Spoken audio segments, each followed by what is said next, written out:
Good evening, everyone, and welcome to the King's University College Federal Elections Debate. My name is Violet Kamad, and I will be your co-moderator for this debate. This evening's event is led and organized by King's students seeking to inform and engage youth in federal politics and the upcoming election. Political apathy and disengagement of youth are common misconceptions, but it is obvious that neither is an accurate portrayal of students here at King's. We are also pleased to have our doors open to the broader London community in the interest of fostering a public space for civic engagement. It is inspiring to see so many members of our community of all ages here tonight taking the time to get involved and get informed. And this is just one part of the democratic process. I can't stress enough how important it is that everyone here this evening also takes the time to get registered, if they haven't already, and get out the vote on October 19th. This evening, we have 3 candidates for MP for the riding of London North Centre, joining us to answer their potential constituents' most pressing questions.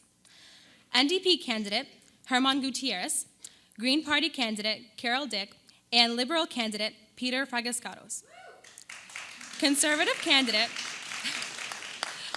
candidate and riding incumbent Susan Troupé's campaign respectfully declined our invitation to participate. Before we begin, I would like to give a special thank you to our sponsors for all their support and generous contributions. The Chaplain's Office at King's, Office of the Principal, Department of Political Science, Department of Interdisciplinary Studies, King's Debate Society, Enrollment Services, King's University College Student Council, and the Dean of Students, Joe Henry. At this time, I would like to invite our principal, Dr. David Sylvester, for opening remarks. Thank you.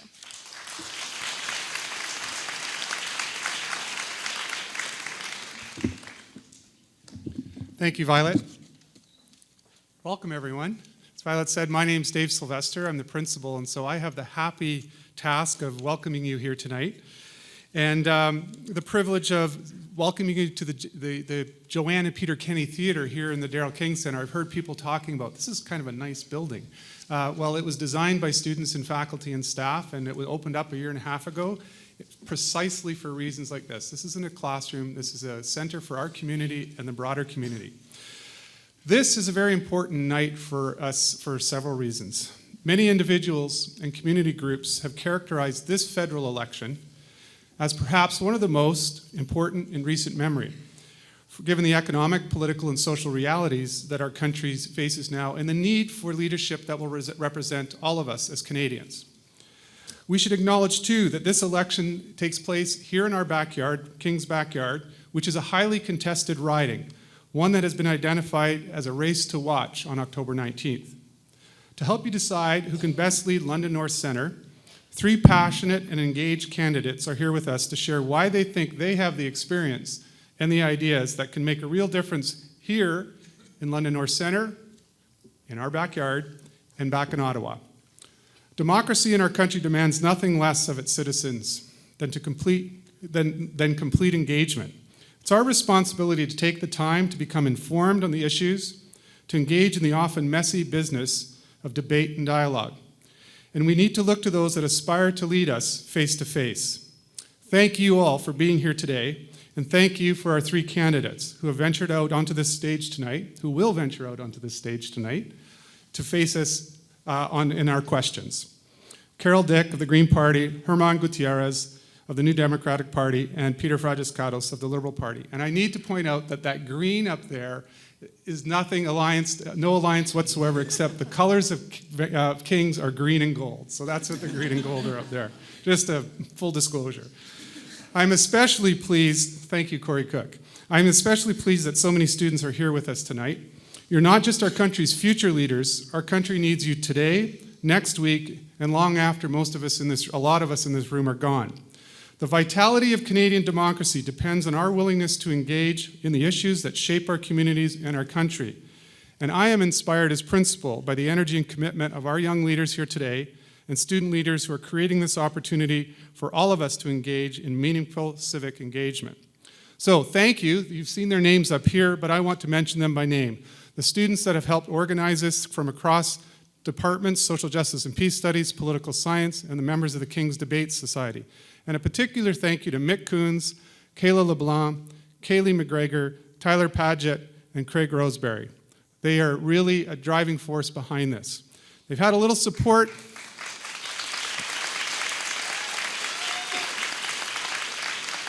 I have to point out that we have a few students that are heading out to Vancouver for the Campus to City debate, and one of the topics that's being presented, Kaylee, is the myth of student apathy. Thank you. It's one of those days. My apologies. So finally, while preparing for this event, King students have been running a voter registration booth outside. You heard that, and I think they're going to run it afterwards. But I feel like I'm at the Academy Awards. I just got the piece of paper. They've registered over 70 voters just since this afternoon on campus. So if you haven't registered to vote yet, I think we'll still have that up after the event tonight. So it's not too late. Get in there, and I think the satellite voting on campus for students at Western, for students that are here, can vote by satellite. I think it ends tomorrow, correct? Thank you. So we need to get to the real business of the day, and that is to introduce our moderator. This year's moderator was selected through an interview process from a competitive group of applicants here. And I'd like to congratulate Kate Bowley, a fourth-year Social Justice and Peace Studies and Political Science student, for her work. Now, is Kate around? Is she here yet? There's Kate. Thanks, Kate. She's got the button. She's got the mic with the button. Kate is a highly engaged in the King's community, involved in our student council, in the King's as mentors, King's Academic Mentoring Program, which is a peer mentoring program, and our Social Justice Club. So I'll get out of the way, and Kate will take over. Welcome, everyone.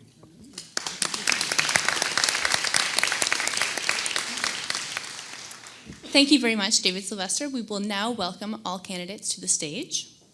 So hello and welcome again to the King's University College Federal Election Debate.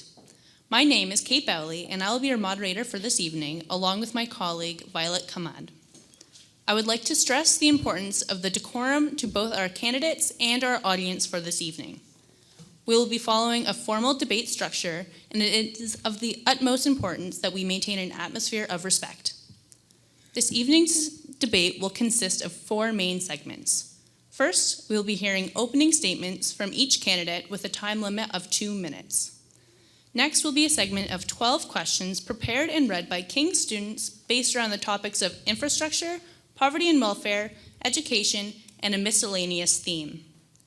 Each candidate will have 1 minute to respond to their respective questions. One candidate will be offered 45 seconds for a rebuttal to each question. Following this section, we will be taking questions from the audience. Again, the candidate to whom the question is directed will have 1 minute to respond.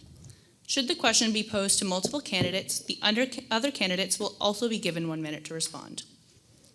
In the 4th section of this evening's debate, the candidates have been invited to prepare and pose a question to each of their fellow candidates. Each candidate will have 30 seconds to pose their question and 1 minute to respond. The final section of the debate will consist of emailed and Twitter questions for the candidates. Each candidate will be given 1 minute to respond. Finally, we will close with 1 minute for closing statements. It is important that we are strict with response and rebuttal times to keep up the flow and decorum of the debate.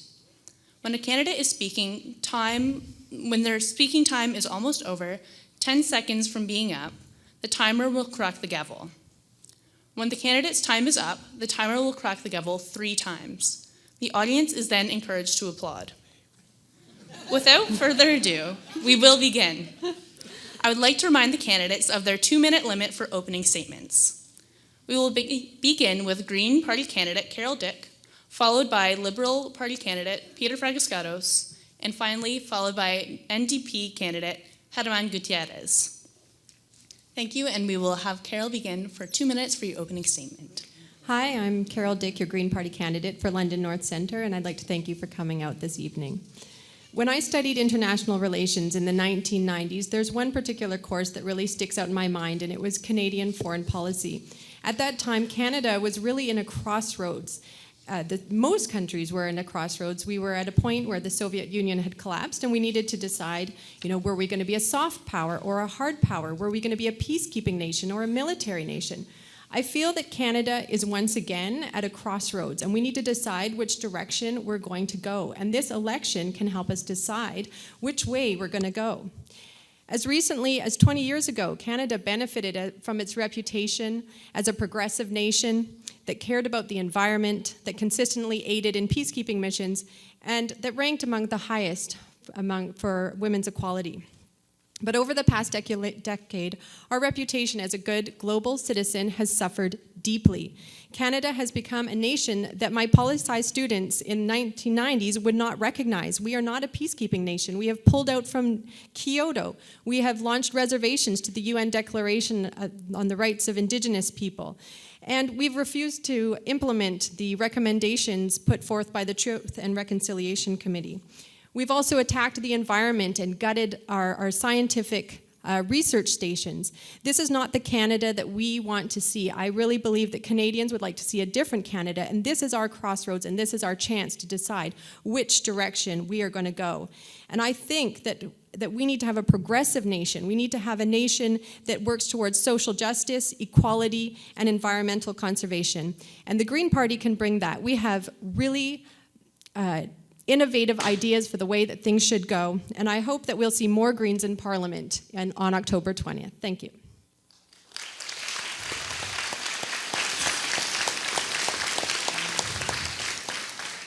We will now be hearing from Liberal Party candidate Peter Fragascatos. Thank you very much, and good evening, everyone. It's great to be here in particular. I say that sincerely, but also because King's College has been responsible for paying my salary over the past few years.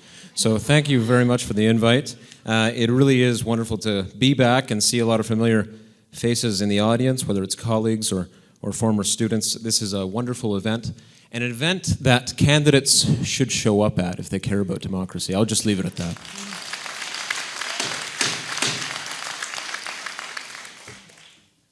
This is arguably the most important election we've had in decades. And at the core of it is a question. What kind of Canada do we want? Will it be a Canada that ensures equal opportunities for all? Will it be a Canada where we invest in our future? Will it be a Canada where democracy is protected and democratic institutions are protected? I'm asking for your support for a variety of reasons. I think I have a skill set to offer this riding in this country, but I also believe in our leader.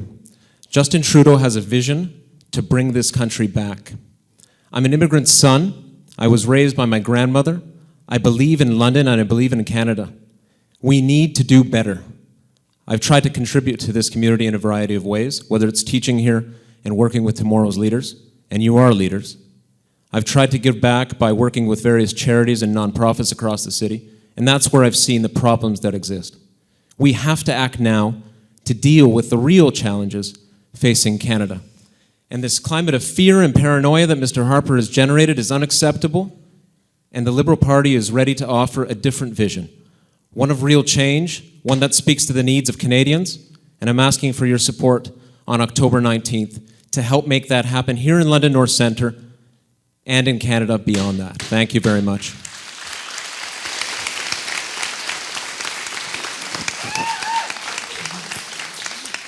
I will now ask NDP candidate Germán Gutierrez to say his opening statements. Thank you to the organizers and to the beautiful pronunciation of my name. I have been a resident of London and a professor at Fanshawe College for close to 14 years now. And one of the things that I say with pride is that I am a child of privilege, not because of any monetary or corporate advantage, but because of the love and support and dedication of my family, my wife, my daughters, my son, my elders, my peers, and my students. The country that I love, the country that has given me since I arrived here, is the country that we now must come to the rescue. I have received much from London, much from Canada, and I am eager to give forward with the same love, the same respect, and the same dedication. I believe in my party, the New Democratic Party, that believes in the people, in the core values of people, and that believes in a government of people, for people, and with people. And I invite you today to listen to this debate, to make it a learning experience as we go forward, and to understand that what we need to change is the kind of parliament that we have. With an excellence in government, we will have an excellent nation. I believe that our nation will only be as strong as our weakest links, and so we must defend and protect our weakest. And our weakest are our seniors, our children, our students, you who are struggling to make this country have a nice, decored future. And we're not affording that. And our infrastructure is cracking under our feet as we go forward. And that's what it's all about. And that dignified life that we should give our people is what this election is all about. In your hearts, when you leave this room tonight, think about the future of your nation and what you mean for your country.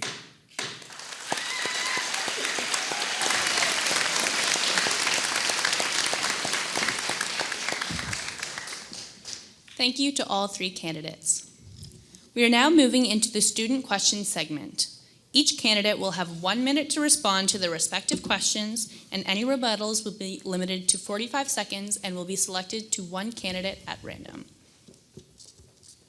Hello, my name is Lauren Whitty, and I am a fourth-year political science student. My question is for Peter Fragascatos. The Harper government has promised to support the construction of a manufacturing hub for innovation and technology in Burlington, Ontario, instead of London, Ontario. Keeping in mind London's history as a major manufacturing area, how can the federal government revitalize London's manufacturing sector? Thank you. Thank you very much for the question, Lauren.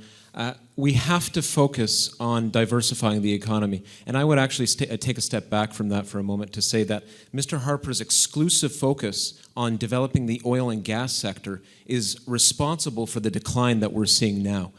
Manufacturing in Ontario has declined as well, and we also have to recognize that we have not diversified in Ontario nearly enough. Research and innovation is a critical strategy, particularly for this riding.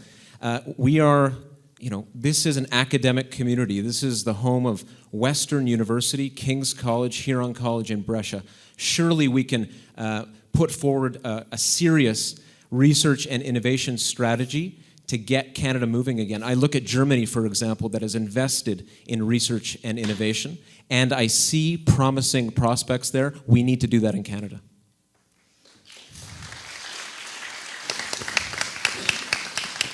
I would like to now offer candidate Carol Dick the opportunity to rebut. 45 seconds. Okay.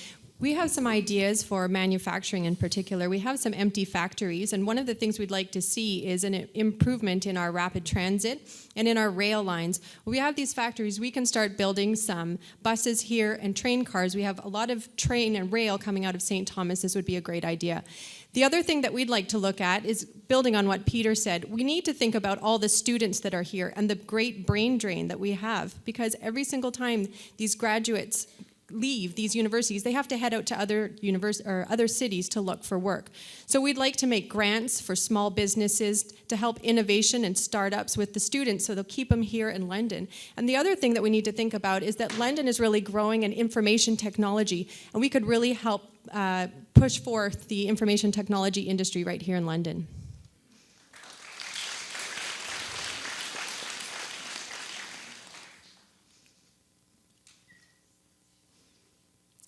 Hello, my name is Ahmed Chams. I'm in my fourth year of political science and sociology here at King's, and this question is for Herman Gutierrez. So, London is mostly isolated from affordable intercity transit, such as GO Transit. What role do you think the federal government should play in better connecting London, its population, and its industry to the region? We recently had a very interesting discussion with a group of very committed housing experts in London, and we mentioned the topic that London, having all the ability to be an international city, is basically disconnected. We have had a very bad federal partner, and that's what federal government is all about. We need a more flexible federalism in our country so that the federal government comes closer to the communities and produces the kind of infrastructure by downloading directly into the municipalities and having dialogue directly with the cities. I know that right now, if the City of London wants money, it has to go through so much bureaucracy and red tape just to get a promise of eventual funds that might come. That's not a good partner in federal government.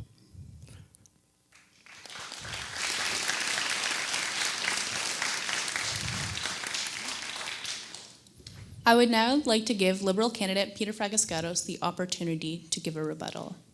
Infrastructure is incredibly important, and transit is central to that. It's central to the future of London. What we need is a policy that focuses on bringing to life the London Plan. For so long, you see in particular students who are waiting for buses in this city to get to class, to get to exams even.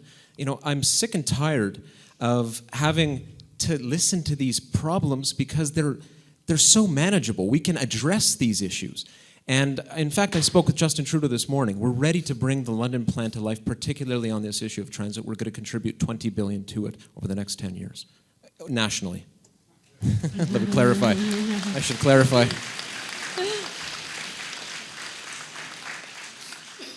Hello, my name is Florinda Groom. I'm a second-year political science and social justice student. My question is for Carol Dick. Food security is an issue of concern for many residents in London, as well as much of Canada.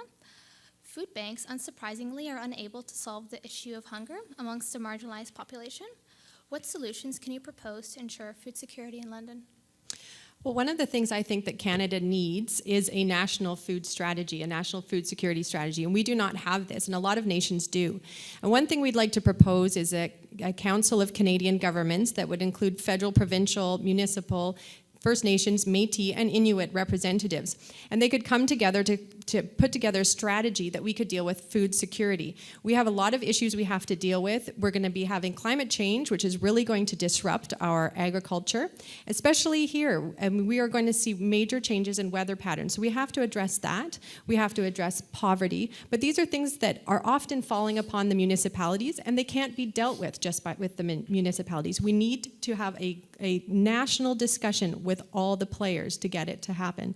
And this, particularly including the First Nations people, will help because we're seeing particularly huge amounts of poverty and malnourishment amongst the First Nations children. Thanks.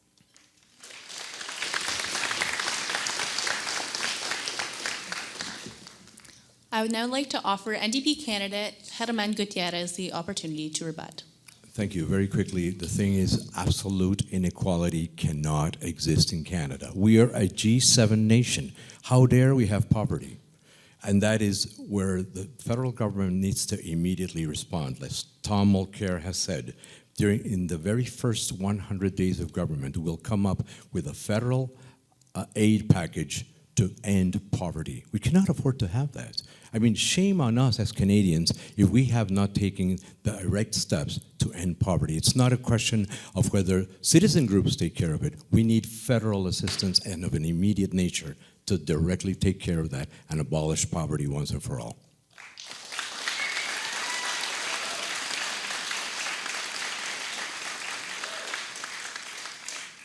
Hello, my name is Alyssa Petavello. I'm a social justice and peace and French student, and my question is for Peter Fragascados. Temporary foreign workers continue to be one of the most vulnerable groups in Canada. What would you and your party do to empower temporary foreign workers and improve their working conditions in Canada? Thank you very much. We need to start speaking out on this issue more. It's one of the policies that Mr. Harper has found a way to mismanage beyond anyone's understanding. This program was originally brought in to deal with labor shortages. It's now responsible for causing not only the loss of jobs that could have been taken by Canadians in this city, and those are jobs that we've lost, but in particular the stress that this has caused those workers who are impacted is unacceptable, and we need to speak out on the issue. We need to continue to find ways to offer protections, and we have to push the private sector to start treating people with dignity.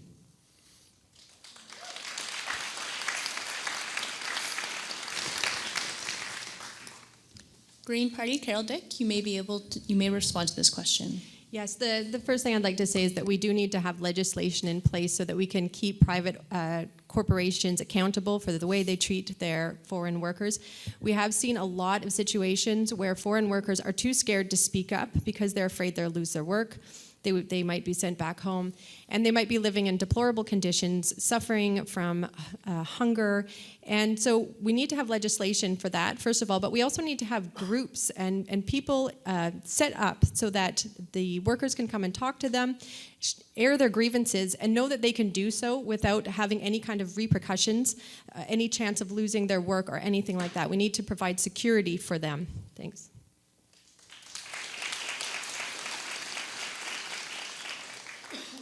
Hello, my name is Ziad Darwish. I'm a political science and global development student. My question is for Mr. Herman Gutierrez. A rising number of university graduates struggle to find employment in their field of study. In a recent online poll done by Workopolis, 73% of respondents indicated that they work in jobs unrelated to their educational background. What specific steps would you take to enable graduates to find employment in their field of study? Thank you. That is a very important question. As a teacher at Fanshawe College, I witnessed firsthand the stress related to the lack of opportunities. And what the NDP will concretely do is create a funding such that we can have the ethical component here is very important. Why should we have unpaid professionals working because we are having unpaid co-ops, for example, or we're hiring people who we do not have to pay a salary to because, hey, this is part of the experience. Either you get Canadian experience or you get a job. The paradigm does not exist. We have to stop abusing our younger generation of Canadians. If you're prepared to go to the workplace, the federal government should chip in to make sure that you're ready also to get revenue for what you do for your country. And that's exactly what we're going to do.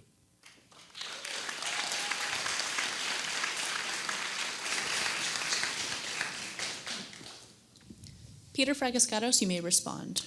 I would say that we have to get serious about growing the economy. Mr. Harper speaks about a surplus. The only reason there's a surplus is because it's delayed spending from Veterans Affairs, from Aboriginal Affairs, so he's cooked the books that way. I would follow that. Don't worry, I'm going to answer your question.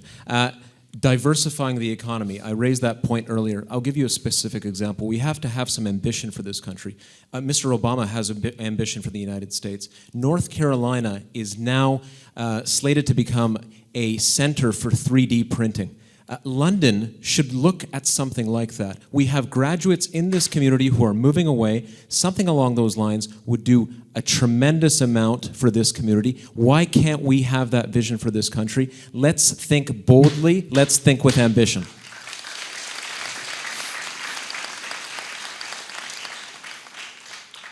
Hello, my name is Iman Ali, and I'm a second-year student in Social Justice and Peace and Political Science. My question is for Carol Dick. One of the reasons for low voter turnout in Canada is the low percentage of student and youth participating in voting. What are some of the strategies your party will employ to encourage students and youth to partake in voting and become more engaged in the political process?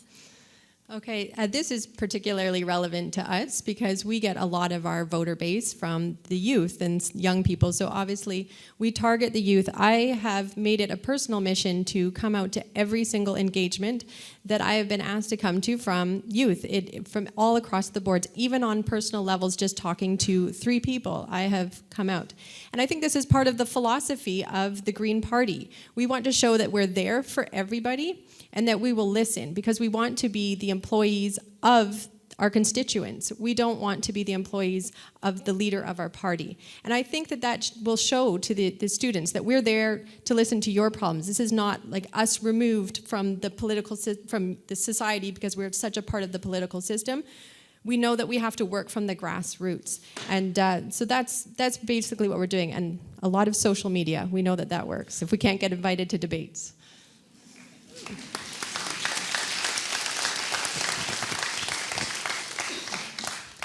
Peter Fragascatos, you may rebut.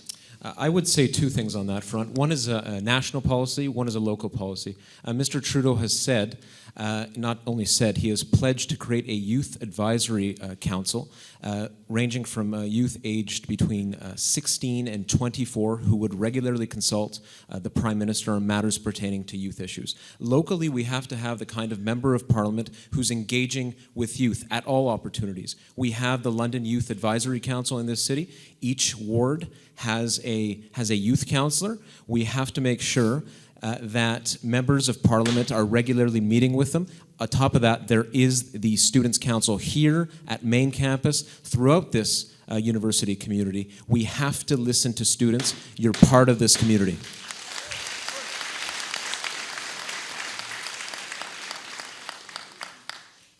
Hello, my name is Zerda Kiki. I am a third-year political science and criminology student. My question today is for Mr. Herman Gutierrez. In Canada, Canada ranks 50th in the world in women's representation in Parliament.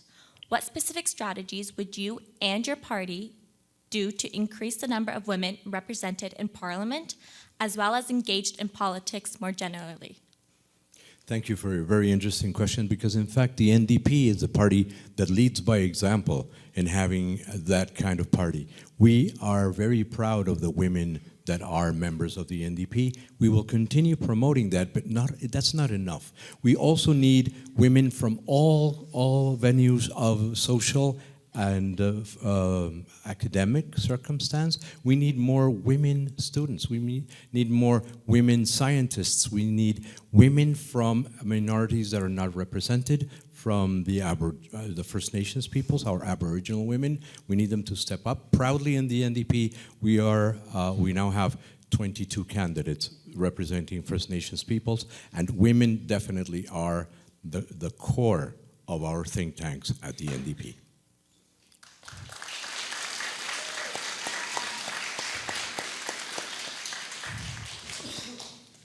Carol Dick, you may rebut. Okay.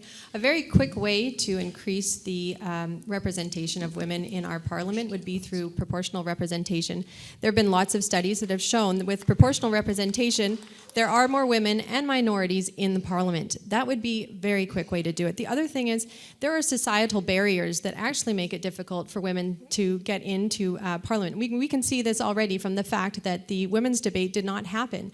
What sort of message does that send out to all the women in Canada? And really, what message does that send to all Canadians? Because women's issues are everyone's issues.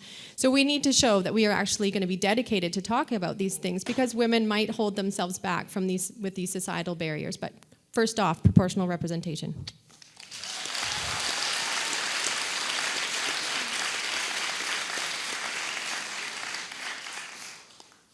Hello, my name is Alex Fiola, and I am a fourth-year political science student. My question is directed at Peter Fragascatos. Data from Statistics Canada show that the average tuition rate in Canada rose by 3% this year, which is higher than Canada's inflation rate of 1.3%. What would you and your party do to control rising tuition rates if you were to win this election? Thank you very much. What I will say is that we need to continue working with the provinces on this. Mr. Harper has not done that in nearly enough. We have proposed some concrete measures that would help students. We will eliminate the modest, and it's a very modest, textbook and education tax credits that exist. We will keep, let me emphasize, the tuition tax credit. The reason that we want to do away with the textbook and education tax credits is that they're too small, as I say, and they only provide benefits at the end of the year, end of the tax year, and are not targeted at students from low and middle income families. By doing away with this, we believe that it will allow us to boost upfront and non-repayable grants that put money directly into the pockets of students.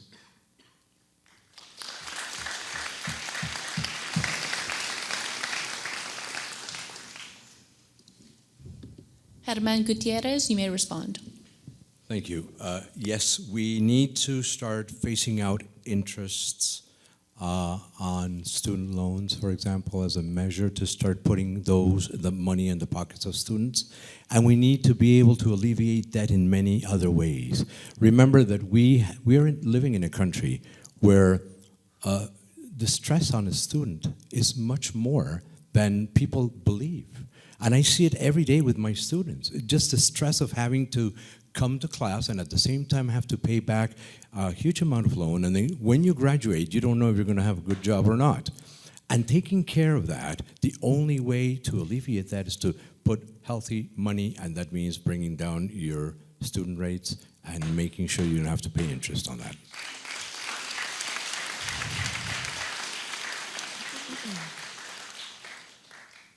Hi, my name is Judy Dang, and I'm a fourth-year political science and philosophy student, and tonight my question is for Carol Dick. Awareness of issues relating to mental health has increased significantly over the past decade. Kings itself is hosting a Mental Health Awareness Week in the month of October. Despite this greater interest in mental health-related issues, this topic has been largely absent in the political discourse during the federal election.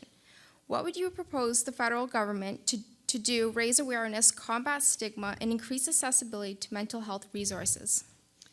Thank you. We have a number of ways that we would like to help people with mental illness. And the first thing would be to take them out of poverty, and this is something that we would like to deal with on a national level. There is a lot of stigma with people with mental illness. They have a very hard time getting work or keeping work and finding housing. And these are real issues. So we'd like to institute a guaranteed livable income. Every adult would get this, and this would ensure that people would not sink into poverty.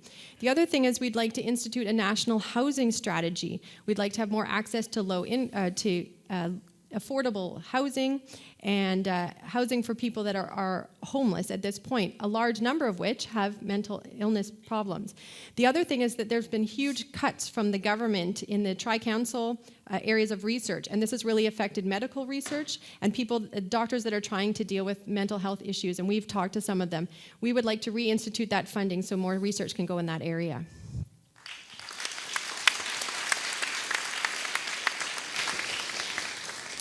Germán Gutierrez, you may respond. We have had, of course, total indifference from the provincial and federal governments in terms of our health. And people are basically alone. And that has led to a lot of mental health issues. But it's beyond that, is our young people are alone to cope with something that is very difficult to cope with. So we need to extend full health and safety protections everywhere. We cannot afford to leave our younger Canadians alone when they need the company of government. Provincially and federally, we need to create the funds so they have immediate assistance when they look for it. We don't have it.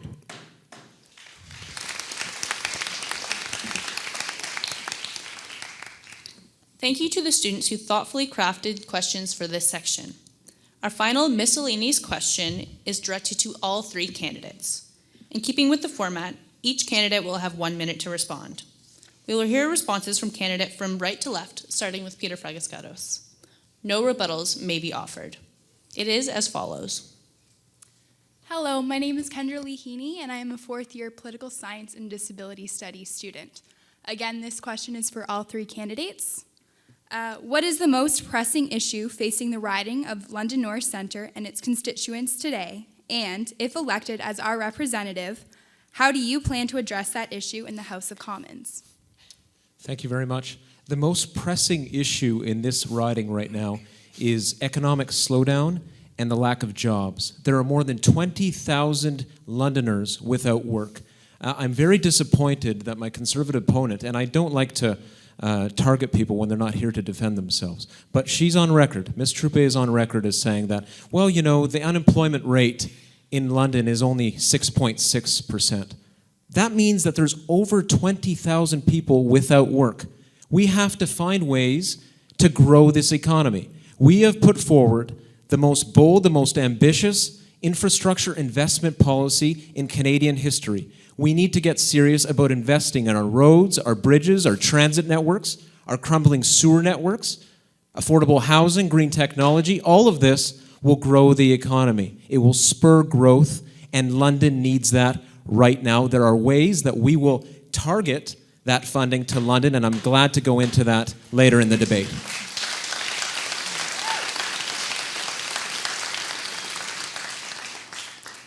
Herman Gutierrez, we will hear from you next. London North Centre is a huge riding with huge differences when you go from north to south, from east to west within the boundaries of London North Centre. I would say the most pressing issue is inequality due to the abandonment in which the city has been rendered almost useless because of a decade worth of federal indifference and a disconnect from the municipality. And now we're paying the consequences. And the only way to revitalize that is to make a very strong presence with the people of London, with municipal government directly, and with the stakeholders, which are the residents of London North Centre, coming forward so that their voices are heard with the monies made available from federal government directly to the municipality in a conversation that should be public, should be immediate, and should be short-term.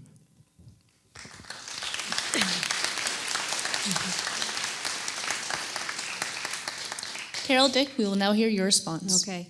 As a Green Party candidate, I'm going to give a really stereotypical response. I'm going to say it's the climate and the environment. London, Ontario is going to experience a lot of changes, and we're already seeing them. And I think that people don't realize how much it's actually going to affect all levels of our life. And one of those things is that our urban forest is going to start dying because the trees can't keep up with the changes. That directly leads to respiratory illness, which we're already seeing. High levels of heat that happen in the cities because of the urban heat island effect. And if we can't tackle this now, we will see more of our seniors suffering from respiratory ailments, more of our children suffering from respiratory ailments. But it goes beyond that, because if we start having real problems with our climate, we're going to see our farmlands and our farmers suffering because their crops aren't going to survive. We'll see security issues because we might have flooding, we might have enormous storms that destroy people's homes and property. They might destroy some of our industries. These are all things that we have to think about if we're thinking on a global scale. And actually, the environment does affect our economy on so many levels that we don't realize. The amount that it's going to cost us to deal with the health effects of, it still says 10, sorry. No problem. That's it.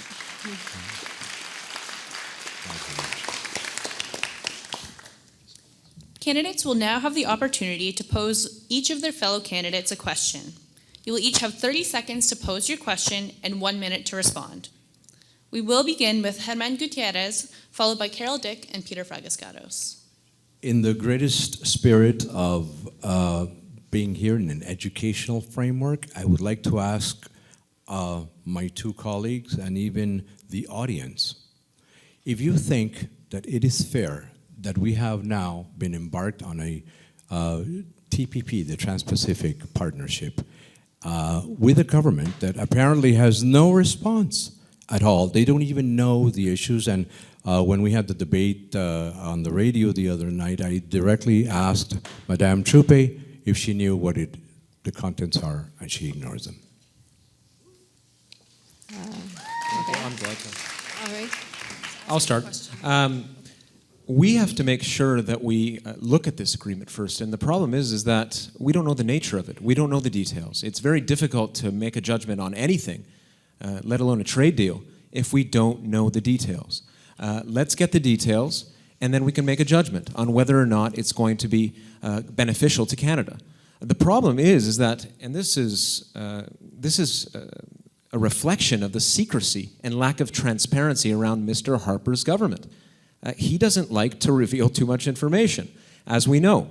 And what I would say, if my Conservative opponent was here, is that this deal has to be made public so we can look at it. I can commit, though, that the Liberal Party, not only will we examine it to see whether or not there are merits to it for the Canadian economy, but we will consult with Parliament before doing anything, and the premiers, because Parliament matters and the Canadian Federation matters. We cannot impose anything on anyone.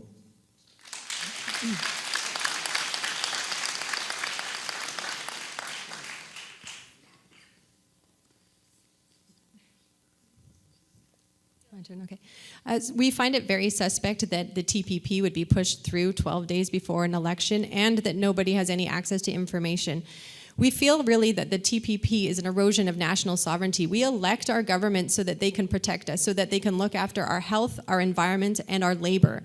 And when you have one of these agreements, and corporations can sue governments and attack them if our government has decided to put forth legislation to protect our waterways or legislation to make sure that additives aren't in a certain kind of food, and our government can't defend us from that, we have an erosion of sovereignty. I've dealt so much with this when I did WTO trade law, and every single time it would seem that countries lost. It happened in the shrimp turtle case, it happened in the tuna dolphin case, and it happened when the Danes were trying to protect their citizens from having nitrates and sulfates in their food. They lost the case, and this will be what we see if this TPP goes forward.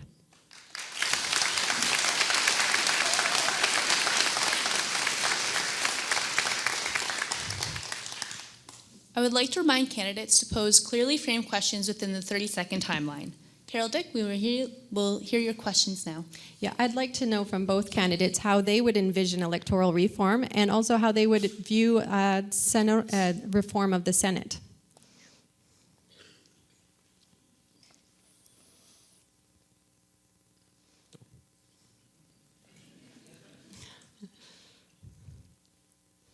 Herman Gutierrez. Thank you very much. Yes, well, we have, Tom Mulcair has said very clearly, reform of the Senate, no, just no Senate. And in terms of the way we vote, proportional representation, I would very quickly add to the position of no Senate that has raised many eyebrows. The Senate costs Canadian voters $1 billion in this decade alone, and is clearly not functional. And I think that the discussion about whether we should or not have a Senate has been blown out of proportion, because this doesn't mean that the moment the NDP comes, we're going to, hey, abolish the Senate. We will initiate the way down, the path down the road to create a different situation for Canada. Just like proportional representation is definitely on the map in terms of a new democracy.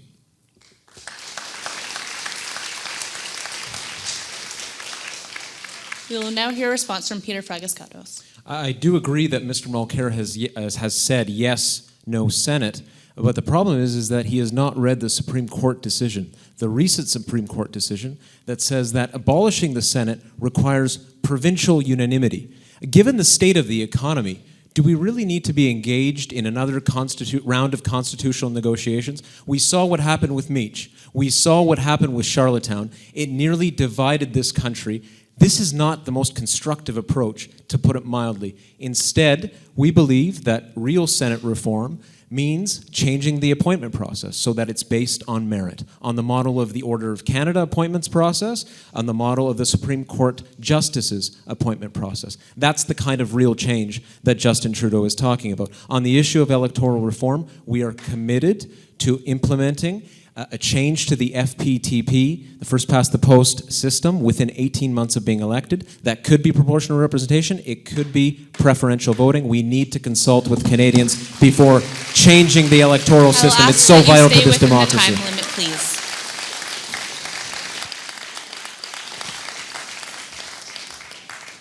Peter Fragascatos, we will now hear your questions. Sure. Herman, the idea that the NDP has put forward on $15 a day daycare is arguably one of the central planks of the NDP platform. And it's a good idea in principle. $15 a day daycare is something that's appealing on a number of different levels. It is, though, based on the assumption that 40% of the funding would come from the provinces. How is the NDP going to pay for this when the provinces have to pay so much of the money? The idea that this is a handout, like every person is going to receive $15 a day for their childcare, is not the exact case. What we plan is to have the federal funding and the agreement with the provinces, so that between the two of them and every city, there is a place where people can go and say, for $15 a day, in other words, approximately $300, I can now leave my child in responsible care where before it would have cost me $1,200. And that is one of the most significant contributions that we can make to mothers that are struggling right now in extreme cases where they have to look forward to leaving the home to go look for a job that will perhaps provide them with $1,200 a month, and then they have to pay those $1,200 in childcare. It doesn't make any sense. So we need to come to the rescue and provide that concrete answer to their needs.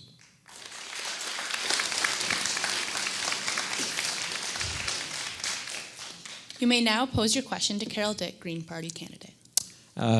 Carol, it's not a question really. You know what? It's very unfortunate that in some of the debates, the Green Party has been excluded. I'm talking about on the national level. What I would say is that going forward, I want to pledge that I'm consulting with you and with other Greens on the ground here to make sure that you're listened to on a number of different things. I think that there are elements in the Green Party platform that are well worth pursuing. So I want to make that pledge here tonight. It's not about putting you on the spot with a question. You've been a great contributor to this campaign. You've come to all the debates, and you've presented reasoned answers. I would like candidates to please stick within your time limit for your enrich question. this election. I don't know what to say except thanks so much. Well, I really appreciate it. I think, sorry, do I not get to respond to it? Oh, okay. Sorry, I just wanted to thank Peter, and I really do hope that there will be more collaboration between the Green Party and the other parties going forward, because I do think that the Green Party has a lot of really good plans, and I think that we could really make a lot of difference in this nation, and particularly on climate change, but on other issues too. We're not just a one-issue party, and I would be very receptive to collaborating with other parties. Thanks.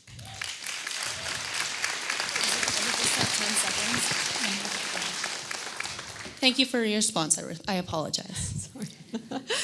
That brings us to the end of our candidate question segment. We will next be taking questions from the audience, and the candidate or candidates who are directed the question to will have 1 minute to respond. No rebuttals will be offered in this section.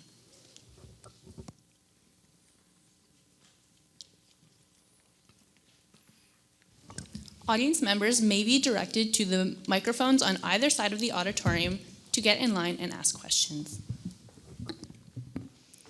My name is George Crowell, and I'm not a student at this institution, although my daughter was. I'd like to address Peter Fragiskatos. If you should be chosen to represent this riding in Parliament, and if it should happen that the Conservatives have the largest number of seats in Parliament, although a minority, would you argue within your caucus that there should be a coalition with the NDP? We are, of course, open to working with the NDP to pass matters pertaining to the interests of Canadians, to pass policies pertaining to the interests of Canadians. However, there are significant policy differences between the NDP and the Liberals that would prevent a formal coalition from going forward. I point to the example of taxation. We want to make the taxation system, fairer. We're asking the 1% of Canadians earning $200,000 a year or more to pay a little bit more in tax to create a fairer country. Currently, they're paying 29%, and we're asking them to pay 33%. That's one difference. The NDP is not committed to that. We are also calling for a fairer system when it comes to child benefits. We want it to be tax-free so that families with kids under 18 receive a tax-free payment, but one linked to income so that millionaires stop getting checks at the end of each month. That's the kind of fairness we need to build, and the NDP hasn't pursued that in this campaign, at least on those issues. Hello, my name is Savro Camilletti. I'm the Vice Principal and Academic Dean here at the college. My question is a healthcare question.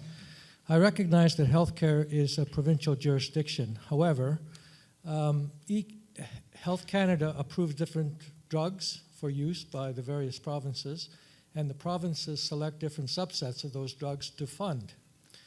So your access to drugs really depends upon what province you live in. Where do the candidates stand on a national drug policy? We will hear responses from Carol Dick, followed by Peter Fragascaros, followed by Germán Gutierrez. The Green Party has a very clear plan for having a pharmacare program in Canada. The first thing we'd like to start with, though, is, as I said, with our Council of Canadian Governments, what we need to have is a real dialogue on having a national health care strategy, because there is a real disconnect between the federal government and the provincial governments and what people have to play in different areas. I know from personal experience, because my mother has multiple sclerosis, that the medications were prohibitively expensive, and we do not want to see going forward that people are not taking their medication because they simply can't afford it. In the long run, that costs the government so much more money. We have done the numbers, and we can see that if we had a national pharmacare program, we could save $11 billion annually, and that is money that could go towards other healthcare programs and other issues. So that is how we would address the issue, and it would really help seniors, particularly female seniors who often are living in poverty. Thank you.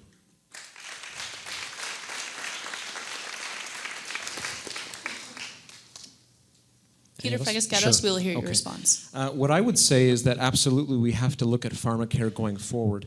But I would also point to this, to the arguably the most pressing concern facing this country going forward, and that is the issue of seniors. Recently, Statistics Canada released a study indicating that there are more Canadians aged 65 or older than there are aged 15 years or younger. And we have to make sure that we have healthcare policies that focus on long-term care and home care. Yes, healthcare is a provincial responsibility, but the federal government has a responsibility to step up. And we have to make sure also that we're helping the provinces with healthcare costs. Because of the restructuring of the transfer, the health transfer that Mr. Harper has put forward, $36 billion will be taken away from the provinces over the next 10 years. That's unacceptable. That will do nothing to help seniors in particular, but it will do nothing to help Canadians who expect and deserve a healthcare system. It's the essence of our national identity.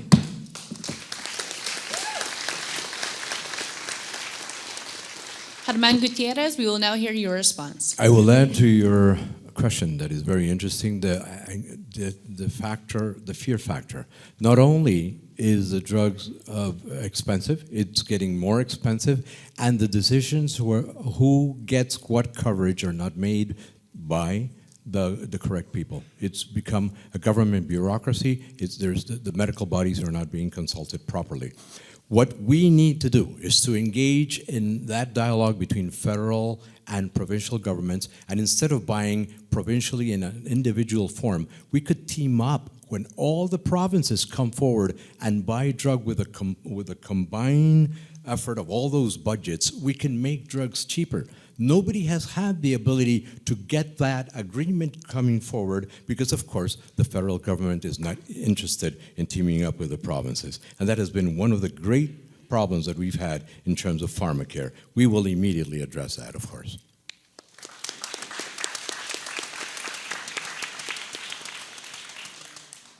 Hi, my name is Tom. I'm a second-year political science student at King's. I know you guys touched on this before, but what is your party's stance on the Trans-Pacific Partnership Agreement? Also, what does your party have to say about the speculation that the agreement would lead to a loss of jobs in agriculture and manufacturing, especially in Canada? We will hear responses from Germán Gutierrez, followed by Carol Dick, followed by Peter Fragascaros. The TPP is a monster treaty. The good news is today we heard from the American legislators, you know what? The fact that it has come through in the first round doesn't mean that it will be approved in the American Congress. But yes, what you can expect from something like the TPP is a bunch of lobbyists from the largest corporations in the world that are putting conditions that will definitely affect Canada. And they will affect Canada in the three main fronts of manufacture, agriculture, and science and technology. And it'll make everything, I'll give you a little example. If under the NAFTA Accord to have a Canadian vehicle, you needed to have that vehicle have 60% of Canadian parts, under TPP, you only need 25%. There goes our automotive industry. no TPP. And that is a definitive. We need to be able to hold on to our protections, and that's what we will do.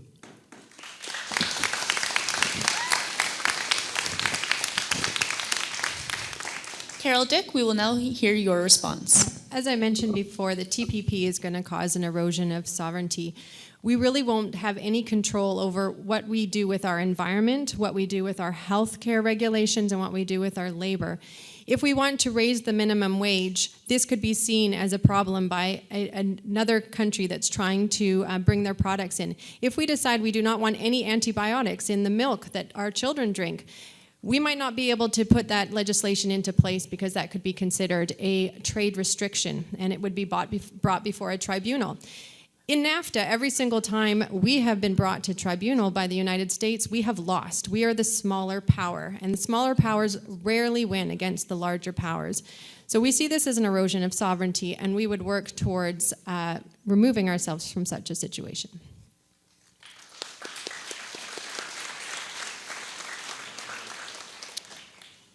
In principle, I believe that trade is necessary to help grow a more prosperous economy. The problem with the TPP is that we don't, as I said before, we do not have enough details yet to make a judgment on the merits of the deal for the Canadian economy. You do, though, mention manufacturing. I have met so many Londoners impacted directly or indirectly through plant closures here in London. Kellogg's, EMD. We've lost so many jobs here. And we have to make sure, as I said before, to diversify the economy. But what I didn't mention is that we have to get back to focusing on the middle class in Canada.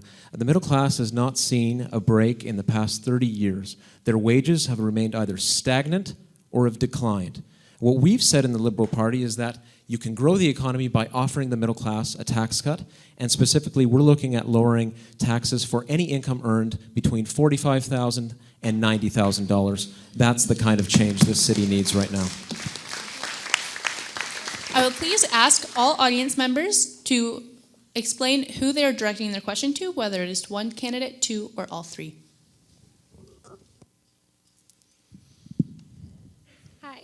Hi, my name's Emily. I'm writing a paper for my social justice and peace class, and my question is posed towards the NDP candidate. On October 2nd, the National Post released an article on the revoking of Canadian citizenship to those Canadians who have been convicted of acts of terrorism. And in the article, it states that the Conservatives believe these people should be deported, no matter if they are Canadians, and the Liberals have been quoted saying, a Canadian is a Canadian is a Canadian. Where does the NDP stand on this issue? We stand on the fact that a Canadian is a Canadian is a Canadian. If a crime is committed in Canadian territory with a person, with the protagonist being somebody who receives citizenship after having received an immigration status, that crime does not deprive him of citizenship. It makes him a criminal. He will be judged in Canada under Canadian laws, and that's where we stand. It's very clear.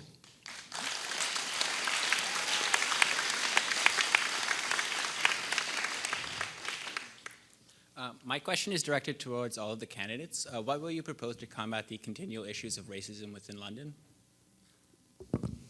You'll hear responses from Peter Fragascados, followed by Germán Gutiérrez, followed by Carol Dick. Sure. We need to always speak out on these issues. Just today, you might have seen it, my friend Khalil Ramal and colleague, he's running in London Fanshawe for the Federal Liberals. Someone spray painted, I won't even use the terms, you can look it up, the Free Press wrote an article about it. This is the kind of, this needs to be combated, and we have to do it together. Racism is never acceptable, whether it's directed to members of the Muslim community in this city, or whether it's directed to any member of this city. We have to always speak out on these things. We are an open, tolerant, and progressive people. We need a politics that appeals to the better angels of our nature. That's what I want to say on that. And we don't have that right now in Ottawa. We need to move forward with a kind of constructive policy-making process that always deals with these issues, and we have to work together. All parties have to work together to address these matters.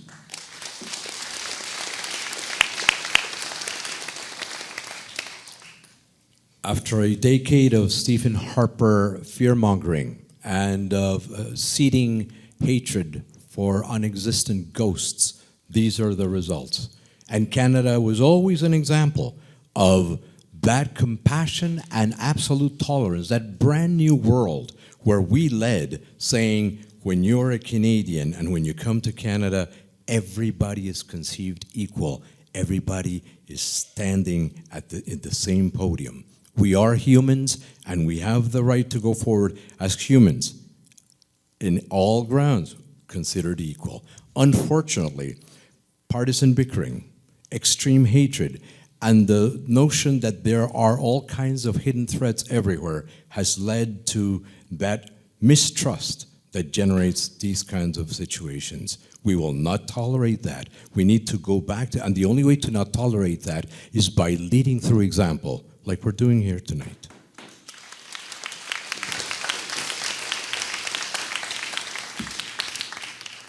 It is very difficult to deal with racism in London when we have obviously instituted racism within our federal government. Right now, the government is creating a wedge between people and a real us versus them mentality.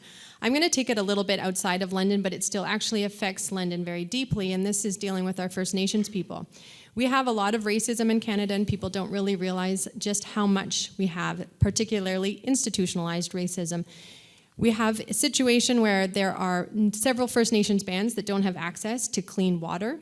We have a situation where there's no longer monitoring for First Nations food and whether it is safe for them to have. We have situations where they no longer they don't have access to good education and they don't have access to good health care.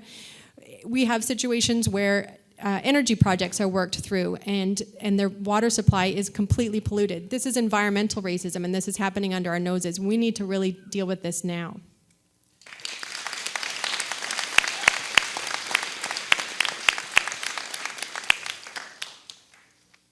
Hello, my name is Juliana Van Galen, and this is a question for all three candidates. The Harper government has pledged to renew the Human Trafficking Act for another 5 years once elected, to double funding for victims, and to open 4 RCMP offices in major cities across the country to fight the trafficking of humans. I'd like to know what each of your parties plan to do to combat this issue once elected. We will first hear from candidate Carol Dick, followed by Peter Fragascados, followed by Germán Gutiérrez. Yeah, the Harper government has talked a lot about human trafficking, and this is definitely a problem. The human trafficking, a lot of it happens is particularly women and young girls to deal with prostitution.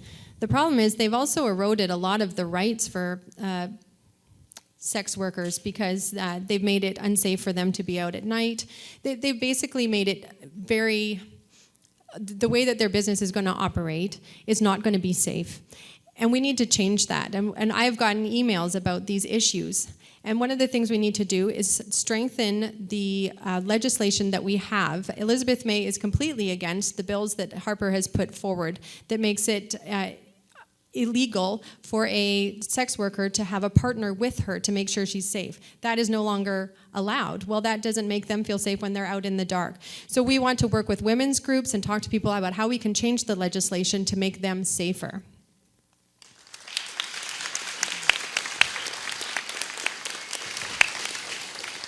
Candidate Fragascados, we'll hear from you next. I absolutely agree. Human trafficking is a huge problem, and it does disproportionately affect women and children. On the issue of women, I want to say that it's been very unfortunate that under Mr. Harper, funding for women's shelters, for example, has been withdrawn, and we've seen terrible effects of that throughout the country.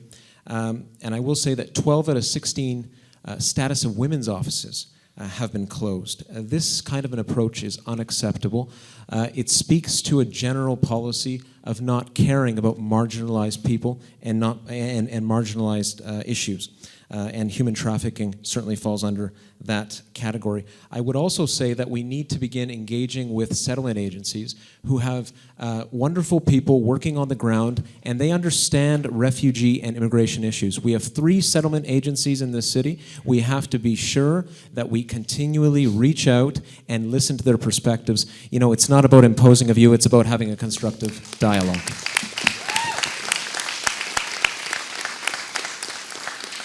Germán Gutierrez, we will hear from you now. That actually strikes a very difficult chord because I worked with an institution that helped homeless and displaced people who had been victims of trafficking, especially women and young children. And it's about people again. It is a huge crime. And the problem is we speak too much, but we do too little. And what we need to do is to stop speaking and get people to start doing in the ground. I found that one of the things that we can do, specifically speaking about London, is to get the people who are working in colleges and universities who have the practical knowledge about this, give them the funds, start creating the centers, and start helping the people. That could be done right away if there were a political will to make it happen. The only problem is, where do we get the political will from when it is non-existent?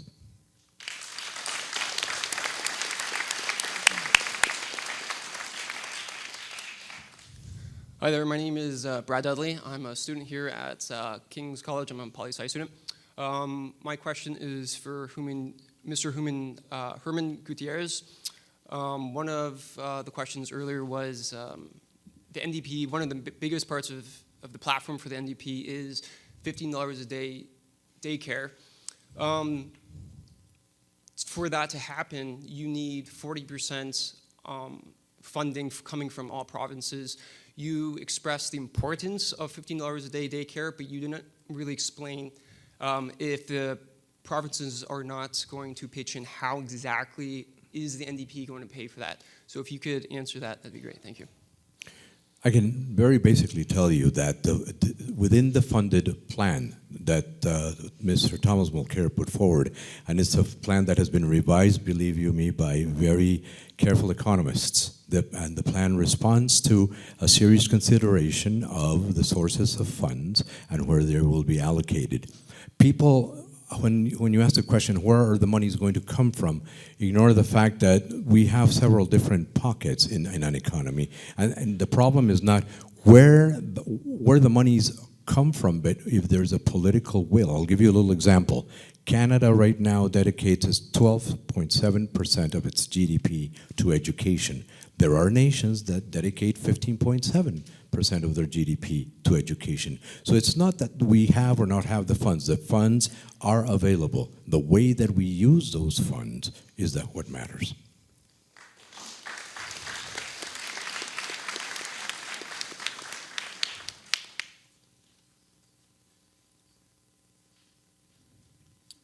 Good evening. Frank O'Connor. I teach at St. Peter's Seminary. My question is to all the candidates. A commitment to the poor, which has been mentioned several times this evening, those who are poor and vulnerable. There are two groups that are notably not mentioned in the election. Since 1988, there are 4 million Canadians who are not here because of abortion. In January, we're going to have to make a decision with regard to physician-assisted suicide. My question is, where do you stand personally on these two issues? We will hear responses from Germán Gutierrez, Carol Dick, and following Peter Fragiscatos.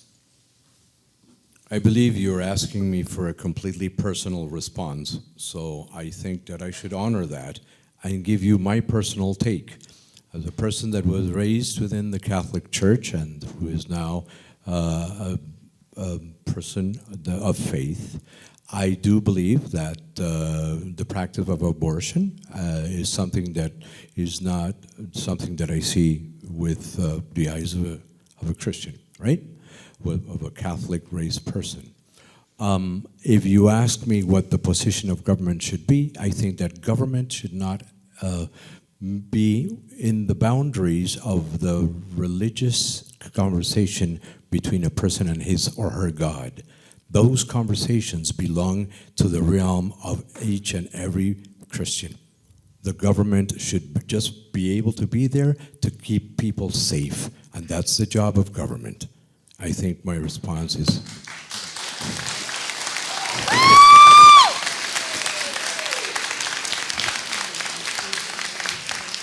Carol Dick, we will hear from you next. All right, I'm going to just make it very quick. I believe a woman should have a right to choose in what she does.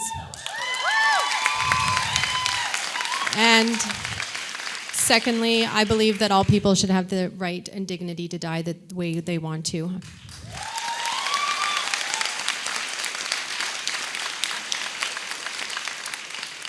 Well, at the risk of saying exactly what Carol said, I believe in choice. I believe in the ability, the right. Women should have the right and do have the right to choose what happens to their body. And I would also add that care and compassion has to be at the center of our policymaking process. I do believe that people should have the ability to decide what happens when they're in their last stages of life, and that they should have the opportunity to die with dignity.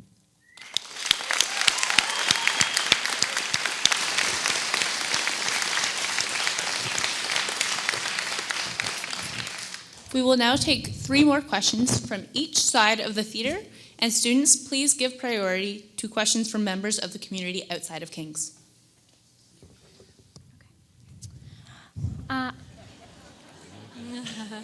Yikes. Okay. So my question is, I guess it can be directed to all 3, but I kind of also want to just focus it on the Liberal candidate. It's about human rights. So right now, a lot of the talk that has been going on is on the economy, and I'm finding it's not emphasized enough on human rights. Not long ago, Justin Trudeau said that he admires the basic dictatorship of China, which is a huge issue because many people were wrongly imprisoned and tortured by the Chinese government for speaking out for democracy. So right now, he stated that I'm quoting, the admiration I actually have for China, their basic dictatorship is actually allowing them to turn their economy around on a dime, which begs the question, why is economy so much more important than human rights right now?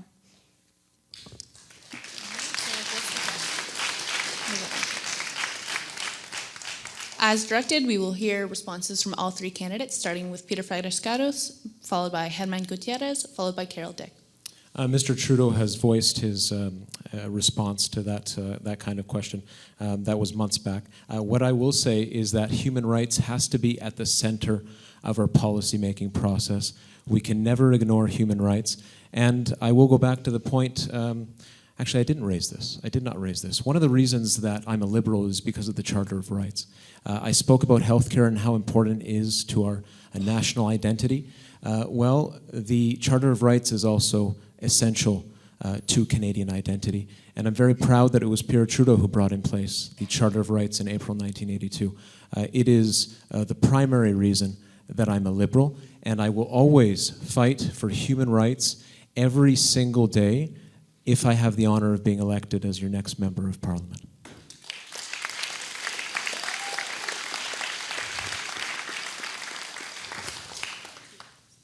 Germán, we will hear from you next. Thank you. I think I will follow suit and answer in the same guise as my Liberal colleague and say that the reason why I'm running and why I'm so proud of the NDP is because this is a party of people, and people that who want to govern with people and for people, and people come foremost. And human rights, of course, are tied to the notion of our dignities and the essence of why we're walking forward as a nation that wants to be strong. We don't want to be strong for corporations. We don't want to be strong for businesses. We want to be strong for people. And when we find people who are weak and who are debilitated by the way we do politics, then we can say to the nation, we are only as strong as our weakest link. And that could be one of our greater sins.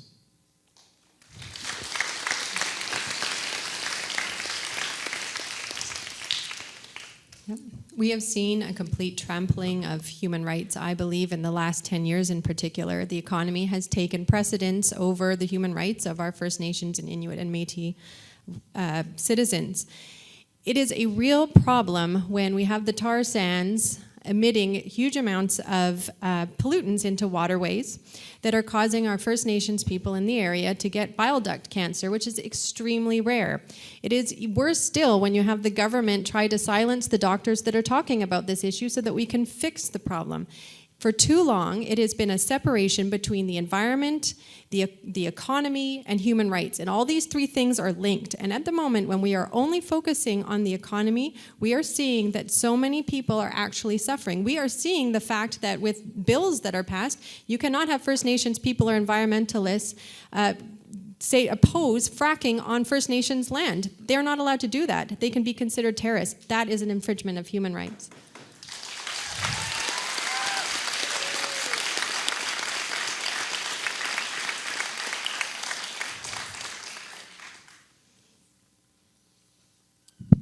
Hi, my name is Arjun Gupta. I'm a former Western student and a resident of London North Centre, and I had a question for Mr. Herman Gutierrez. Over the course of the campaign, Thomas Mulcair has made many promises, and he's also promised to eliminate the deficit. By rushing to eliminate the deficit, he's made promises he knows that he cannot keep.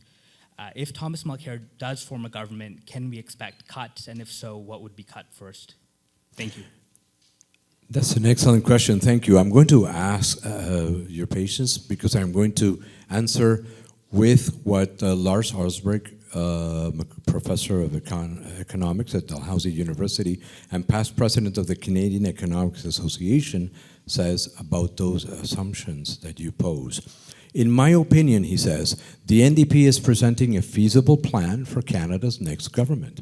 The assumptions used in the calculations and the elements brought forward underlying the attached budget projections are suitably supported by the available data and are embedded conservatively within the range of a number of both private bank forecasts and those of the Department of Finance and the Parliamentary Budget Officer. It is considered, and it's my considered opinion, that the estimates of revenue and expenditure contained in this plan are sound, prudent, and achievable. And I hope that answers your question.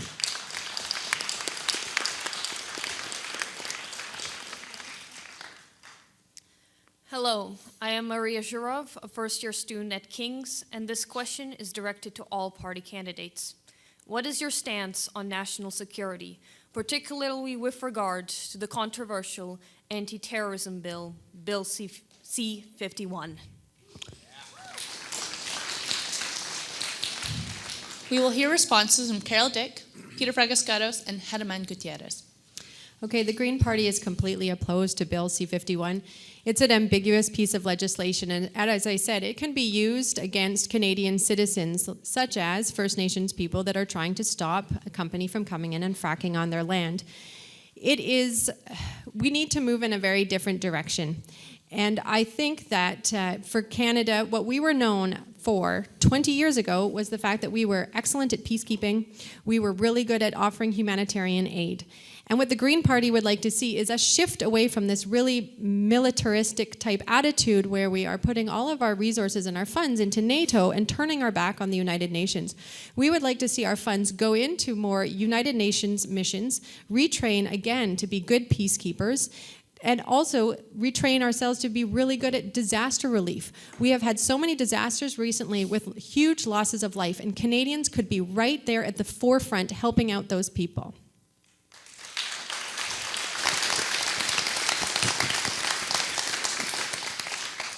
Peter Fragascatos, we will hear from you next. On the issue of Bill C-51, I'm glad this question has been raised.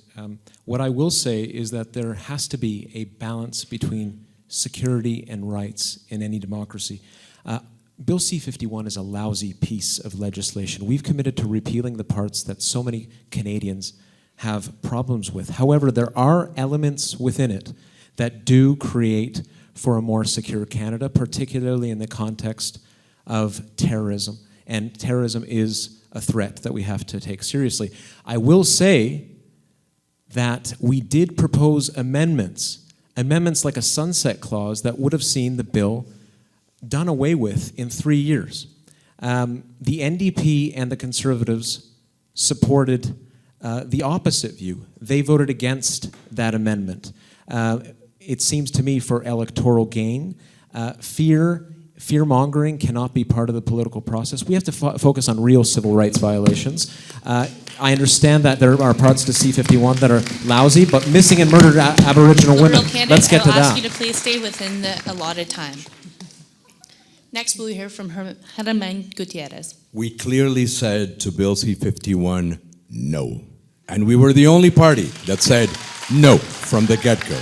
And it's not only Bill C-51, it's also Bill C-24 and all other provisions that empower the Canadian Security Intelligence Services to engage in activities that could violate their rights protected under domestic and international law. And that's what it's all about.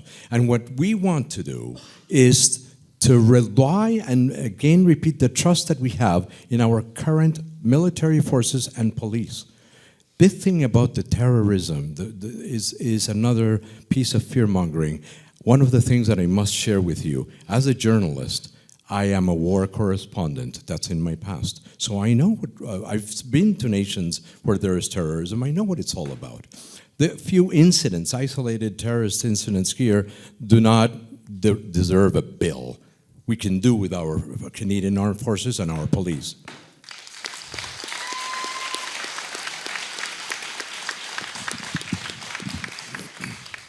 Hi, my name's Julia Chason, and I'm a first-year student here at King's. My question today is for Carol. I am doing actually a project on basically everything about the environment, but one of the main things I'm focusing on are the carbon emissions, and the Green Party has said that if they were appointed, they would place charges on carbon emission, and I want to know what you think, basically how that will affect the environment and how that will also make our economy better. Okay. The Green Party has a really ambitious plan to reduce our greenhouse gas emissions by 40% by below 2005 levels by 2025 and 80% below 2050 levels, 1990 levels by 2050. And to do this, we're going to have to make some serious changes. And the cap and trade way of dealing with carbon is not working. There is so many ways to cheat, and we've seen this happen in the past. What we would like to see is an actual fee put on carbon, and there'd be a dividend back to people. The other thing is we would like to just remove some of the subsidies that are going into these fossil fuel industries that are creating the carbon emissions. And by doing that, we can take $1.3 billion and put it into a Canadian Sustainable Generations Fund. And that could be put towards such things as emerging technologies, green technologies, skills in that area, retrofitting buildings, and all of these things would reduce our carbon emissions.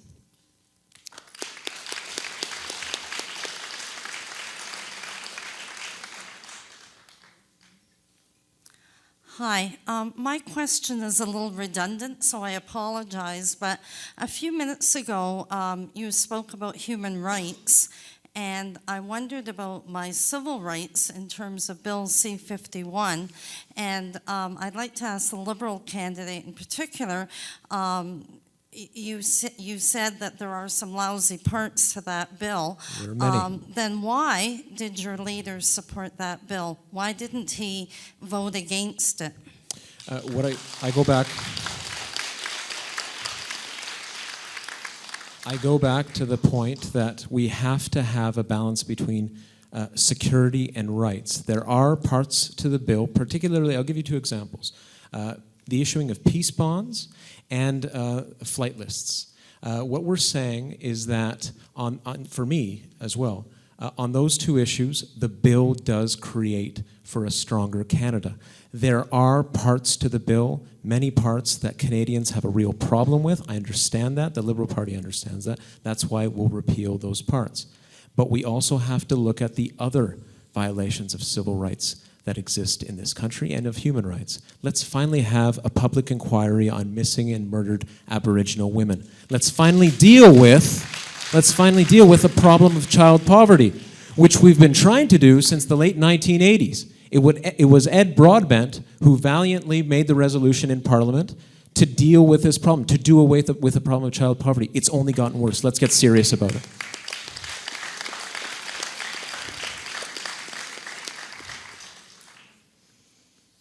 Hello, my name is Laurent Rufo-Caracchini, and I'm a grade 11 student at London Central.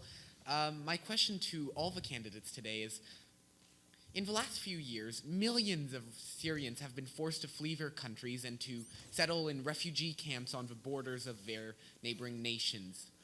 Europe has become overflown with incoming migrants through the Adriatic, the Mediterranean, and through land channels, all hoping to hit Germany or other more advanced countries where they can hopefully lead a better life. But what is Canada willing to do for this? What are your respective parties ready and willing to do to fix this problem, or at least to help find a solution for this crisis?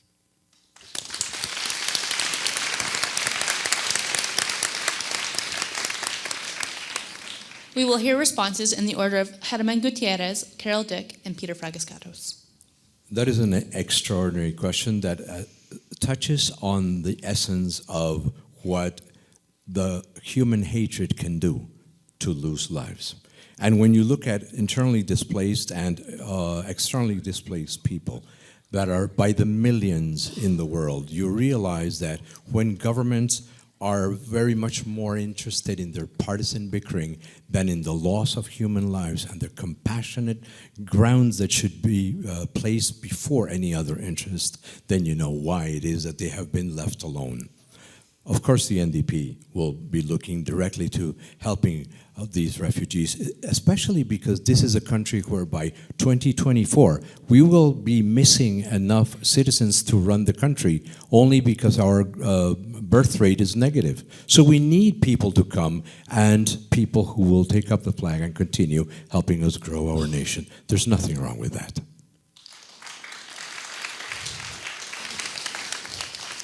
There's a number of ways that we can deal with this problem. The first thing we need to do is send a bunch of Canadian peacekeepers over so that we can start dealing with issues immediately on the ground. The second thing is we need to remove barriers so that more Syrian refugees can come in. There has been a real tie between terrorists and Syrian refugees, and I am certain, as we are all certain, that the Syrians that are coming are just trying to protect themselves and save the lives of their children. They are not terrorists. The other thing... What I would like to see our government do is offer grants to Syrian students. This is really an important issue because you have got all these young people that weren't able to finish their degrees. There were no longer universities to go to. There were no longer libraries. And if we're really going to see this nation build back up again later, we're going to need to do something about that lost generation. And Canada has the resources to do that. And I would like to see more Syrian students being offered scholarships here in Canada.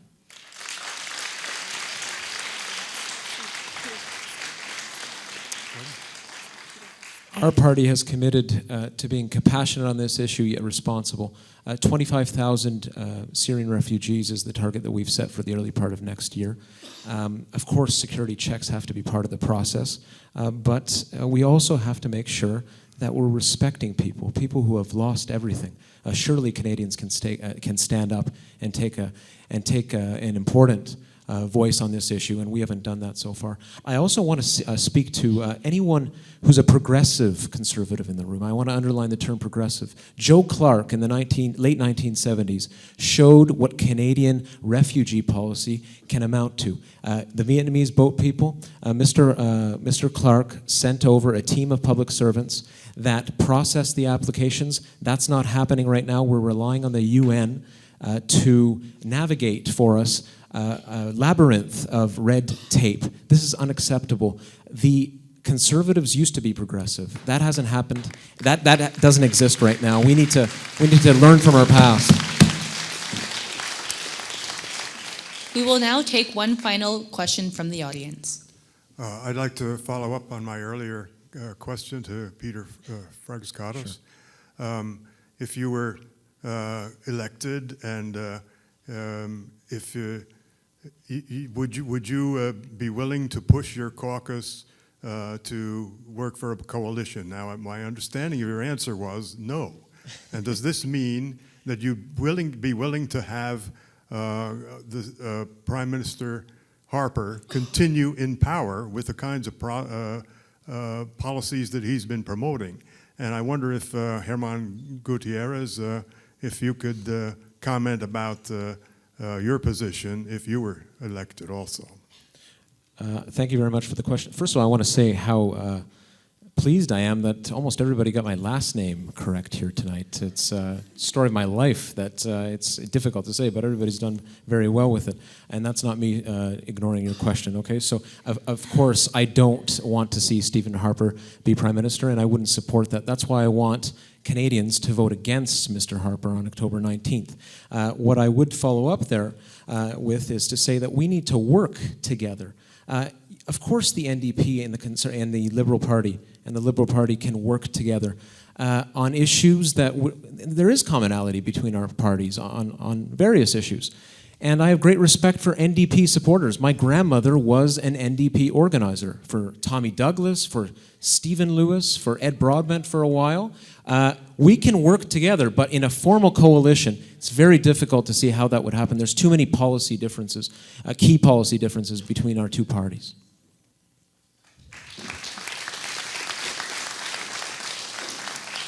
I find your ancestor a woman in great taste, Peter. And I can say also that... She still speaks to me, in case you're wondering. And Tom Mulcair has very clearly said from the get-go, we're open to coalitions. Mr. Stephen Harper created the C word as if it were because he needed to divide the nation. No, we're not afraid. We need a parliament that can stand strong on the ability of bringing all of us together without exclusions of the Green Party, without incommunications and the childish bickering. We need a functional, non-mediocre parliament that is able to address the issues of people with its heart and hand out, ready to listen, because that parliament represents its people and should make those people be part of government. When parliament is isolated in these childish bickerings, nothing gets done. We have the proof in 10 years of mismanagement, don't we?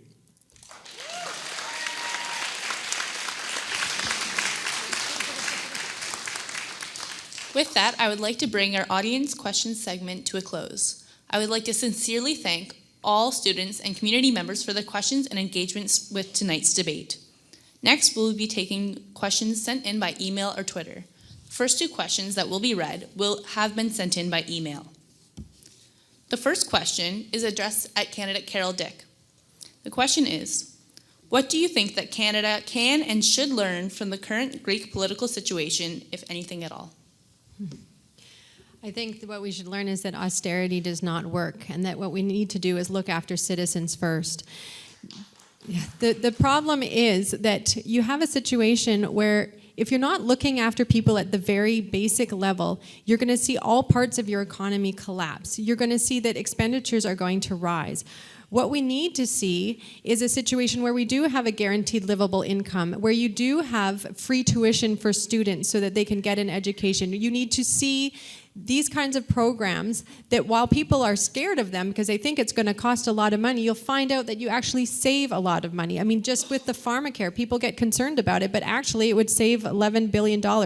So now is not a time for austerity if you're having a problem with your government. Now is a time, or with your economy. It's time to transform the economy to bring it into the 21st century, not try to stick it back in where it used to be.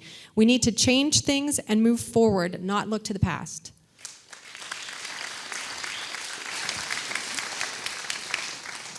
The next question is addressed to candidate Peter Fragascados. It is also emailed in. Do you think that there is too much power in the office of the Prime Minister? And if elected, what would your party do to curb the power held by unelected officials? Thank you very much. Absolutely. We have a Prime Minister's office now that is now acting essentially as the voice of Canada's communities. We have to make sure that we elect a member of Parliament who will be London North Centre's voice in Ottawa and not the other way around. Justin Trudeau has enacted and called for measures to this effect. Of course, parties have to vote together at times when there's a speech from the throne on issues pertaining to fundamental importance such as the Charter of Rights, on confidence issues when it comes to passing issues and policies that are in our platform. But the Prime Minister's office is unelected. It therefore has no right to tell Canadians what their country should look like. And Mr. Trudeau is on record as saying that his Prime Minister's office would operate extremely differently from Mr. Harper's. And I'm very proud of our party for taking that stand, and of my leader as well.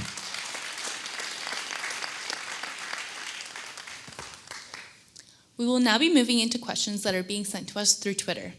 The first question is directed at the NDP candidate, Germán Gutierrez, from Elizabeth Marithi. The question is, do you think that street checks are an issue in London, Ontario, and what is your perspective on this? Street checks could be an issue in London, Ontario, depending on the way they are performed, just like it happens in the United States of America, where street checks can lead to basically tragedy.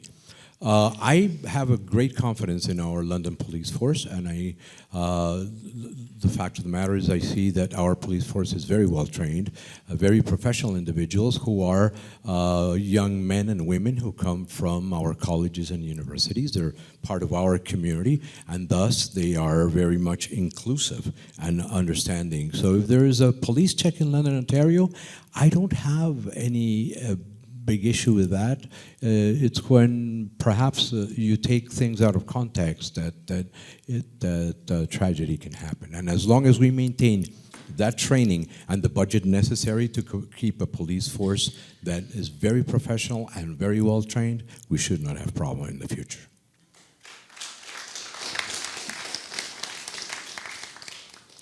The next question coming in from Twitter is from the London Youth Advisory Council, a councillor from that council. It is directed at the Liberal candidate, Peter Fragascatos. What would your government do to protect the Arctic from oil drilling? The Arctic. Oh, okay. What I would say, sorry, I didn't hear what you said. We have to make sure that we have a balanced environmental policy, and that hasn't happened right now. Mr. Harper has presented himself as the Prime Minister of National Security, and he takes photo ops each and every year in the Arctic. I think he might have missed it this year. But prior to this year, he's traveled to the Arctic and seemed and presented himself as a kind of protector. The problem is that his environmental policy has not been balanced. We have to make sure that we have a strong economy, but that means that we have a strong environment at the same time. You can't have a prosperous economy without a strong environment, and we have to make sure that when it comes to drilling, we're making sure that there is a clear policy that respects the rights of those inhabitants in the area and is environmentally sensitive, and we have to continue to consult with environmental advocates to make sure we're doing the right thing.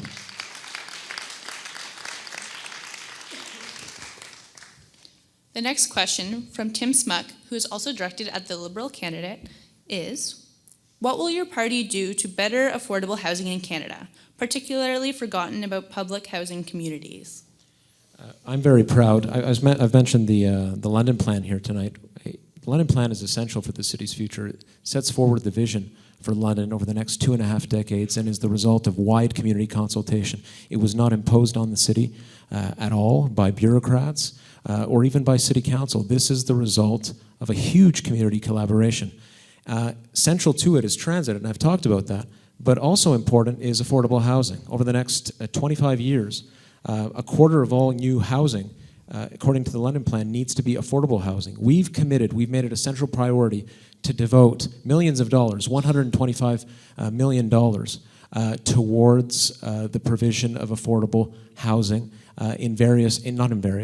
in communities throughout the country. I'm ready and willing and excited to work with the City Council here in London to bring that to life.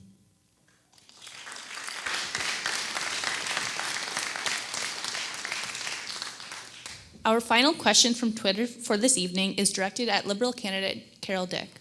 The question is... Green. Oh, Green. Jeez, Carol, thank you. I sincerely apologize, Green Party. Okay. Canada used to be known as a peacekeeping country. Over the years, this has been diminished. What will you do to restore this? What we need to do is take the money that we would normally earmark towards NATO missions, which are essentially military missions, and move that into peacekeeping missions and the UN. At the moment, we've really been trying to go along with our allies in NATO, and it hasn't sent forth a really good image as far as our relationship with the United Nations. So what I'd like to see is update our resources that we have, our military equipment, our personnel, to really target what we're best at. I mean, it's comparative advantage. It's looking at economics. We're best at peacekeeping. We're known for that. We're good at humanitarian aid, and we can be the best, the ones that countries look to when there are disasters such as earthquakes or tsunamis and things like that. So I would like to see us take more of our money from the military actions and put them more into peacekeeping.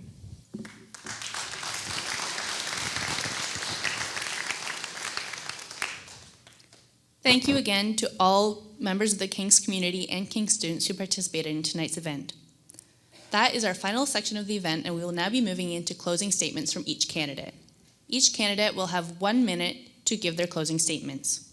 We will begin with Germán Gutiérrez, following by Carol Dick, following Peter Frascados.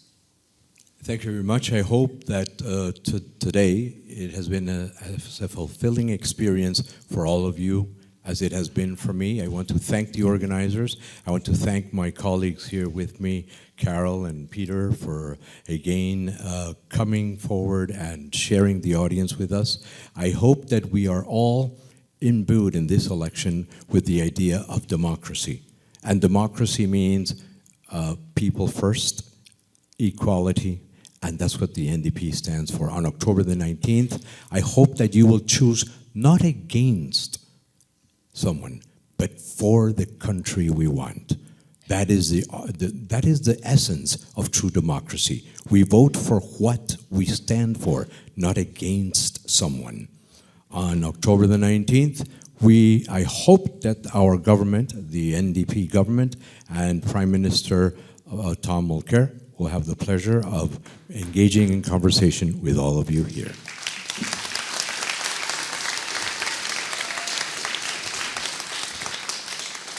Green Party candidate Carol Dick, we will hear from you next. Yeah, I'd like to thank everyone for coming out tonight. So lately, a lot of people have been asking me what the main issue that is important to me. And I know my place at this point in the election, and mainly it's just to bring up issues and have the candidates talk about them, such as proportional representation and things like that. But what I would like to talk about most is just please vote.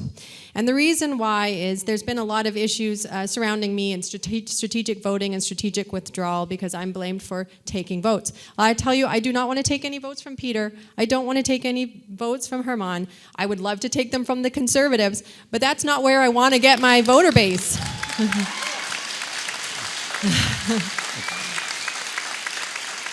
I want to get my votes from new voters because just redistributing them, that's just moving around votes. So please, for your first time, go out and vote. Rick Mercer just said it. Take 20 minutes out of your day and vote if you want to scare this government. So please, vote Green.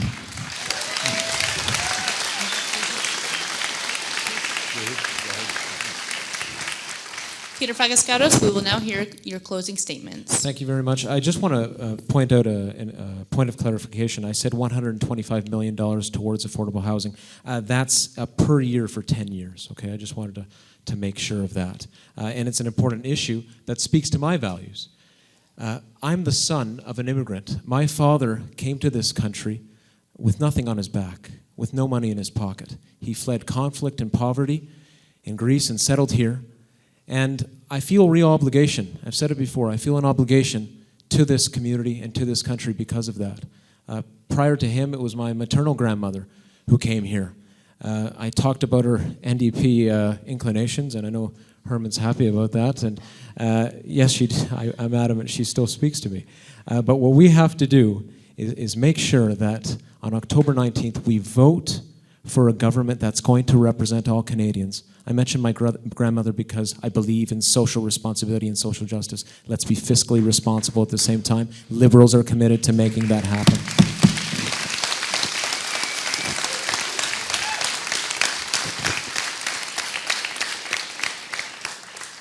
This brings this evening's debate to a close. I would like to sincerely thank the candidates for joining us tonight. Thank you again to our sponsors for allowing us to make this event happen, and to all of the students involved and the faculty at King's. Finally, thank you to the audience for coming out and participating in the King's University College federal debate. We would like to invite the audience and our candidates to join us in the Garon Family Learning Commons outside of the theater for some light refreshments. Thank you so much and have a lovely evening. Thank you. Thank you very much. Okay, great job. It's a part of a policy discussion. You know how it is.